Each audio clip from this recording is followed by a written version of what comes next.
Hi, my name's Paul Grogan, and in this gaming rules video I'm going to be giving you an overview of the rules for Pillars of Eternity, Lords of the Eastern Reach.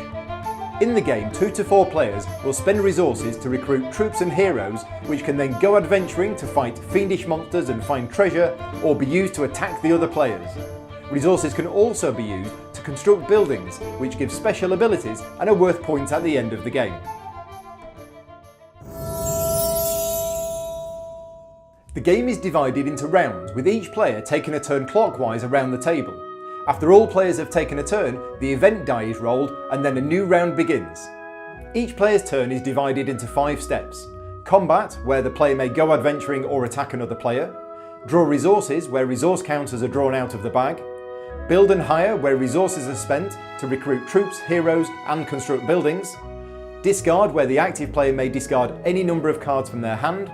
And draw cards, where all players refill their hands with new cards.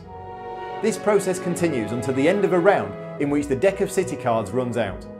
Then the victory points are totaled and the player with the most wins the game. Let's look in more detail at the various steps in a player's turn, and although combat is the first step, I'm actually going to describe how you get cards into play first. In the draw resources step, 5 resources are drawn at random from the bag. These are then used to play cards from your hand, paying the cost shown on the card. The housing limit shows how many building cards you may have in play, and the food limit shows how many army cards you may have in play. These limits can be increased by certain cards such as the farm.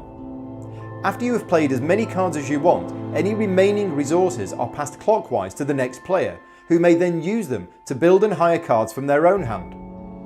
This process continues until all players have had a chance to play cards or there are no more resources left.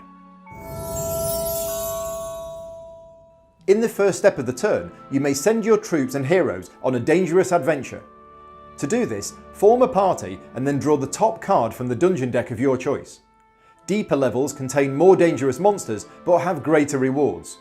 If a treasure card is drawn, keep drawing more cards until a monster is revealed. And if that monster has the random encounter keyword, draw another card. Your party must now fight all revealed monsters by comparing attack and defense values. Total the party's attack value and assign it between the monsters however you like. To kill a monster, you need to assign an amount of attack equal to the monster's defense. In this example, your party has a total attack of 7, which is not enough to defeat both of the monsters. But let's say you also control a blacksmith, which you may use once per turn to add 1 attack, giving you the 8 needed to be victorious. The monsters, however, don't give up without a fight. You must suffer losses based on their total attack value, in this case 4. This means that at the moment your entire party is going to get wiped out. Luckily, you also have a wall, which can be used to add 3 to the defense of the archers, meaning that they are killed but no more damage remains. Poor archers. Defeated monsters are placed in your trophy pile and are worth victory points at the end of the game. And if you defeat all of the monsters, you may pick up any treasure. In each of the 3 adventure decks, at least one of the monsters is a boss. Not only is this a tougher monster, but if not defeated, it stays in play rather than being discarded. Bosses have an effect on the game when in play, and any player that goes adventuring must encounter the boss instead of drawing cards from the deck.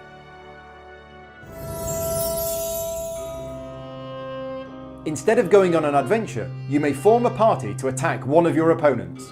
The other player decides which of his armies will defend. Both sides must then suffer losses based on the total attack values. In this example, your opponent's attack value is 1, so you must discard either the archers or Kanarua. Let's assume you choose the archers. Your attack value is 5, and the defender chooses to lose the guards. If you have any attack points remaining, the defender must choose buildings to meet the losses.